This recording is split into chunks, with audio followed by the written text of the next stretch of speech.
Reservations మన బతుకులు మారతాయి. డాక్టర్ బిఆర్ అంబేద్కర్ ఇచ్చిన రాజ్యాంగం మనకున్నటువంటి హక్కులు కేవలం పుస్తకాల్లోనే కనపడతాయి. ఇక రాష్ట్రంలో ఏ విధమైనటువంటి దుర్భర పరిస్థితులు మనం ఎదుర్కోవాల్సి వస్తుందో, ఏ విధమైనటువంటి దుర్భర పరిస్థితులు మన బిడ్డలు ఎదుర్కోవాల్సి వస్తుందో అతి కొద్ది రోజుల్లో మీ అందరికీ అర్థమవుతాయి. మీరందరూ వెళ్ళిపోతున్నారు కదా చంద్రబాబు నాయుడు దగ్గరికి, మాల నాయకులందరూ వెళ్ళి సాష్టాంగ పడిపోతున్నారు. చంద్రబాబు నాయుడు రిజర్వేషన్ చేస్తూ ఈరోజు మాల జాతి మొత్తానికి 60 లక్షలుగా ఉన్నటువంటి మాల జాతి మొత్తానికి కేవలం 6.5% రిజర్వేషన్లతో 15% రిజర్వేషన్ నుంచి 6.5% రిజర్వేషన్లకు కుదిస్తే మాట్లాడని మాల నాయకులు చంద్రబాబు నాయుడిని, నారా లోకేష్ని, పవన్ కళ్యాణ్ని అహో రామచంద్ర, అహో చంద్రన్న, అహో పవనన్న, అహో లోకేష్ అన్నాని మీ ఇష్టం వచ్చినట్టు ప్రేజ్ చేస్తున్నారు. ఈరోజు రాష్ట్రంలో చేసినటువంటి అశాస్త్రీయమైనటువంటి రిజర్వేషన్ పాలసీ సిస్టమ్ని సుప్రీంకోర్టు నిబంధనలకు విరుద్ధంగా, సుప్రీంకోర్టు ఇచ్చినటువంటి జడ్జిమెంట్కి వ్యతిరేకంగా ఈరోజు ఒక అశాస్త్రీయమైనటువంటి డేటాను సహకరించి వన్ మ్యాన్ కమిషన్ అనేటువంటి ఒక అన్మ్యాన్ కమిషన్ వేసి ఆ కమిషన్ ద్వారా శంఖంలో తీర్థం పోసి ఆ తీర్థమే కొట్టుకొని చావండి, ఇది గంగా తీర్థం అని చెప్పి రాష్ట్ర ప్రజలను మోసం చేస్తున్న విధానాల్ని జేబీఎంరావు పార్టీ తీవ్రంగా ఖండిస్తుంది. ఎస్, మీ దగ్గర అధికారం ఉంది కాబట్టి, మీకు ఓట్లేశారు కాబట్టి బానిసల్లాగా మా వాళ్ళని మార్చి మీ బూట్లు నాటించుకునే కార్యక్రమం చేస్తున్నారు కాబట్టి, నాయకులందరూ మిమ్మల్ని మీ దగ్గరకు తీసుకొచ్చే ప్రజల మొత్తాన్ని చేస్తున్నారు కాబట్టి మాల జాతి, మాదిగ జాతి మీ దగ్గర సాష్టాంగ పడిపోతుంది. రాష్ట్రంలో 1 కోటి మంది మాట్లాడటానికి మాత్రం ఒక్కొక్కళ్ళు మాట్లాడితే 2 గంటల సేపుగా నాన్ స్టాప్గా వ్యక్తిత్వం గురించి, ఆలోచన గురించి, రాజ్యాంగం గురించి, అంబేద్కర్ ఐడియాలజీ గురించి ఏప్రిల్ 14వ తారీఖున చూసాం కదా. వీధిలో, వాడలో దండలు, పెద్ద పెద్ద మీటింగులు. దేనికోసం అయ్యా ఇవన్నీ? దేనికోసం పెట్టారు ఇవన్నీ? చంద్రబాబు నాయుడు కోసం పెట్టారా? నారా లోకేష్ కోసం పెట్టారా? పవన్ కళ్యాణ్ కోసం పెట్టారా? ఆ పవన్ కళ్యాణ్ పార్టీలో, చంద్రబాబు నాయుడు పార్టీలో జోగు ఆడుతున్నటువంటి నాయకులు నేను అడుగుతున్నా, ఈరోజు ఇంత దుర్మార్గంగా దళిత జాతి మొత్తాన్ని నిర్వీర్యం చేస్తూ, రాజ్యాధికారాన్ని మనకు దూరం చేస్తూ, ఈరోజు అంబేద్కర్ ఆలోచన విధానానికి తూట్లు పొడుస్తున్నటువంటి మీలాంటి వాళ్ళు జనాలను తీసుకుని తాకట్టు పెట్టి రేపొద్దున మన బిడ్డల భవిష్యత్తును మృగ్గించేస్తుంటే మాట్లాడే నాయకుడే లేకుండా పోయినారే మీలో, మాట్లాడటానికి అవకాశం లేకుండా పోయిందే మీలో. నేను రాజకీయంగా ఈరోజు చేసినటువంటి వర్గీకరణ, ఈరోజు ఇచ్చినటువంటి ఆర్డినెన్స్ ఎంత తప్పుల తడకగా ఉందో, ఎంత అశాస్త్రీయంగా ఉందో రాష్ట్ర ప్రజలకు విన్నవించే ప్రయత్నం చేస్తాను. సోదరులారా, 2025 ఏప్రిల్ 17వ తారీఖున ఈ రాష్ట్ర ప్రభుత్వం ఒక ఆర్డినెన్స్ జారీ చేసింది. ఆర్డినెన్స్ పేరు an ordinance to provide sub classification of scheduled caste in the state of Andhra Pradesh to ensure their identified and uniform process in the society.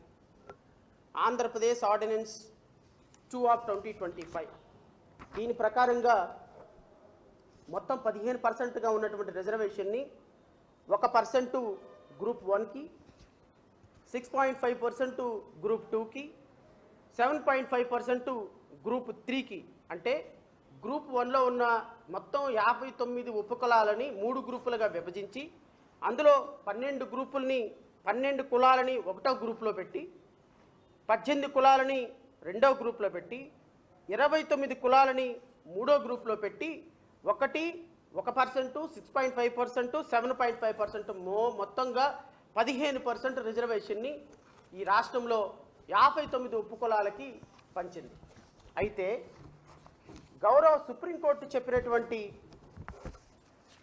నిబంధనలు ఏ విధంగా సబ్ క్లాసిఫికేషన్ని విడదీసేటప్పుడు ఏ విధమైనటువంటి ప్రమాణాలు పాటించాలి, ఏ విధమైనటువంటి ప్రమాణాలు పాటించి రిజర్వేషన్లో సబ్ క్లాసిఫికేషన్లో రిజర్వేషన్ చేయాలని సుప్రీంకోర్టు చెప్పినటువంటి నిబంధనలకు వ్యతిరేకంగా ఈ రాష్ట్ర ప్రభుత్వం అంటే తెలంగాణ రాష్ట్ర ప్రభుత్వం రెండూ కూడా సుప్రీంకోర్టు నిబంధనలకు విరుద్ధంగా అశాస్త్రీయంగా చేశారు అన్నది నాకున్నటువంటి ప్రాథమికమైనటువంటి ఒపీనియన్.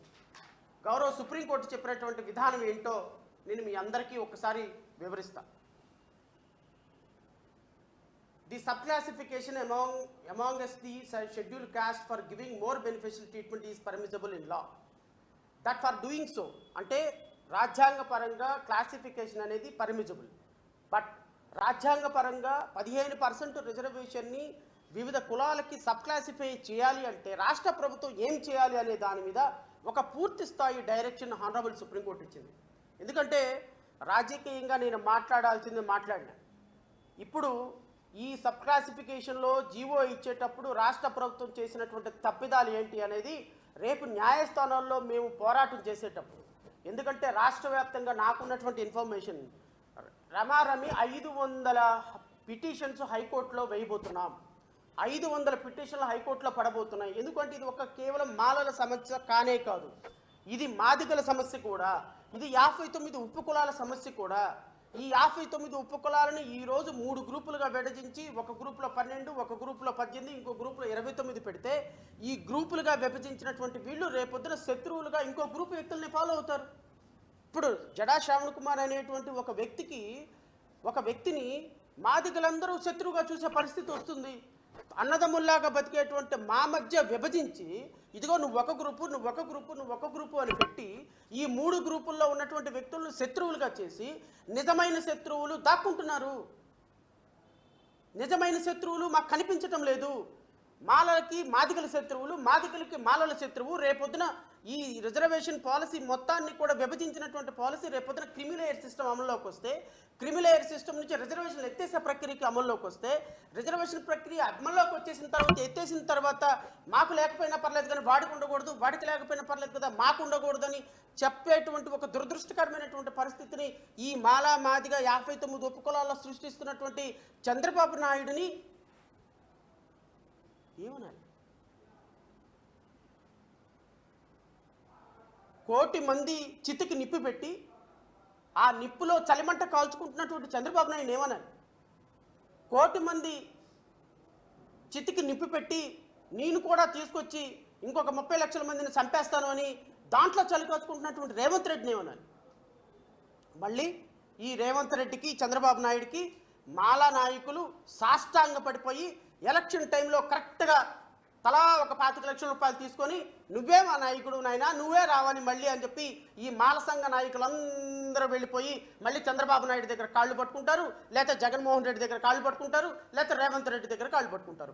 ఎందుకంటే వీళ్ళకి రిజర్వేషన్లు తీసేశారన్న స్పృహ ఉండదు, మన పిల్లల భవిష్యత్తు పోయిందన్న స్పృహ ఉండదు. ఏ విధమైన స్పృహ లేకుండా వీళ్ళందరూ వెళ్ళిపోయి మళ్ళీ చంద్రబాబు నాయుడు కాళ్ళు, పవన్ కళ్యాణ్ కాళ్ళు, మళ్ళీ భారతీయ జనతా పార్టీ కాళ్ళు పట్టుకునేటువంటి ఇలాంటి దురదృష్టకరమైనటువంటి పరిస్థితుల్లో న్యాయ పోరాటం తప్ప ఇంకేం పోరాటం ఉంది మా దగ్గర? న్యాయ పోరాటం తప్ప చరిత్ర మార్చగలిగినటువంటి పోరాటం ఇంకేముంది? గల్లీ దగ్గర నుంచి ఢిల్లీ నాయకుల వరకు రాజకీయ పార్టీ నాయకులు సాష్టాంగ పడుతుంటే సుప్రీంకోర్టు కూడా రాజకీయాలకి తలొక్కేసి ఇదిగో రాజకీయ నాయకులు ఏం చేసినా, ముఖ్యమంత్రి ఏం చేసినా పర్లేదు అంటుంటే ఎక్కడికి వెళ్ళి చెప్పుకోవాలి? సుప్రీంకోర్టు ఏం చెప్పిందో నేను ఒకసారి మీకు చెప్తా. That for doing so the state will have to justify that the group which more beneficiary treatment is provided inadequately represented as compared to the other caste in the set list.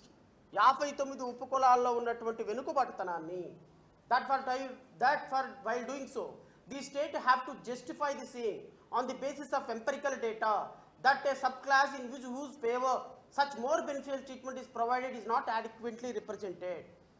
That for doing so while providing the subclassification would be permissible only if there is a reservation for subclass. That for ఏ విధమైనటువంటి 1 man commission finding తీసుకుని ఈరోజు రిజర్వేషన్లో 6.5, 7.5, 1% రిజర్వేషన్కి కన్క్లూజన్కి వచ్చారు అంటే వీళ్ళు ఇచ్చినటువంటి data ఏంటి అంటే, 1 man commission ఇచ్చినటువంటి డేటా ఏంటి అంటే ఈ రాష్ట్రంలో అంట 1956 నుంచి ఈ రాష్ట్రంలో మాలల నుంచి చీఫ్ మినిస్టర్ ఒక ఆయన పనిచేశాడంట, మాదిగల నుంచి 0 అంట. స్పీకర్ ఆఫ్ ది లోక్సభ ఒక మాల నాయకుడు పనిచేశాడంట, స్పీకర్ ఆఫ్ ఆంధ్రప్రదేశ్ ఒకళ్ళు పనిచేశారంట, సెంట్రల్ క్యాబినెట్ మినిస్టర్గా ఒకళ్ళు పనిచేశారంట, మెంబర్ ఆఫ్ పార్లమెంట్గా 5 పనిచేశారంట, మాదిగల్లో నుంచి 3 ఉన్నారంట, స్టేట్ క్యాబినెట్లో 4 ఉన్నారంట, మాదిగల్లో నుంచి 3 ఉన్నారంట, ఎమ్మెల్సీలు 3 ఉన్నారంట, మాదిగల నుంచి 2 ఉన్నారంట, ఎమ్మెల్యేలు 20 మంది అంట, మాల ఎమ్మెల్యేలు 17 మంది మాదిగ ఎమ్మెల్యేలంట. National SC ST commission members ఇద్దరంట, ఎస్సీ ఎస్టీ కమిషన్ చైర్పర్సన్స్ ఇద్దరంట, జ్యుడిషియరీ నుంచి జడ్జెస్ ఆఫ్ సుప్రీంకోర్టు ఒకళ్ళు పనిచేసినారంట, జడ్జెస్ ఆఫ్ హైకోర్టు నలుగురు పనిచేశారంట, డిస్ట్రిక్ట్ మున్సిపల్ మెజిస్ట్రేట్స్గా 30 మంది పనిచేశారంట, గవర్నమెంట్ ప్లేడర్స్గా 35 మంది పనిచేశారంట, చీఫ్ సెక్రటరీ టు గవర్నమెంట్ ఒకళ్ళంట, చీఫ్ సెలక్షన్ కమిషనర్ ఒకళ్ళంట, ప్రిన్సిపల్ సెక్రటరీ టు గవర్నమెంట్ 7 అంట. ఇంకా చాలా and collectors, IAS IPS officers still the date 120 మంది మాలలంట, 22 మంది మాదిగలు, డిప్యూటీ కలెక్టర్స్ 50 మంది అండ్ 14 మంది. నేను అడుగుతున్నా, మాలలు మాదిగల మధ్య ప్రిన్సిపల్ సెక్రటరీలు లేకపోతే ఎమ్మెల్యేలు ఎమ్మెల్సీలు హైకోర్టు జడ్జెస్ ఇవన్నీ పనిచేస్తున్నారు కదా. 1956 నుంచి ఈ రోజు వరకు పనిచేసినటువంటి 1000 మందిలో మరి ఒక్కళ్ళే మాల నాయకుల దగ్గర నుంచి హైకోర్టు జడ్జిలుగా ఎందుకున్నారండి? అది క్యాలిక్యులేట్ చేయరా? అది క్యాలిక్యులేషన్ అవసరం లేదా? 1956 నుంచి ఈ రోజు వరకు రాష్ట్రంలో పరిపాలించినటువంటి 21 మందో 20 మందో ముఖ్యమంత్రులు కేవలం ఒక్క ముఖ్యమంత్రి మాత్రమే దళిత జాతి నుంచి ఉన్నారు కదా. మరి దాన్ని ఎందుకు కంపేర్ చేయటం లేదు? చంద్రబాబు నాయుడు 4 టర్ముల నుంచి 3 ముఖ్యమంత్రిగా 20 సంవత్సరాలు రమారమి 19 సంవత్సరాలు ఉండటానికి మీరు వేసుకున్నారే. రెడ్డి సామాజిక వర్గం నుంచి ముఖ్యమంత్రులు ఉన్నారే. మీ జనాభా నిష్పత్తి ఎంతండి? 3% ఉన్నటువంటి మీరు, 6% ఉన్నటువంటి మీరు 50-75 సంవత్సరాల నుంచి ఈ రాష్ట్రాన్ని పరిపాలించవచ్చా?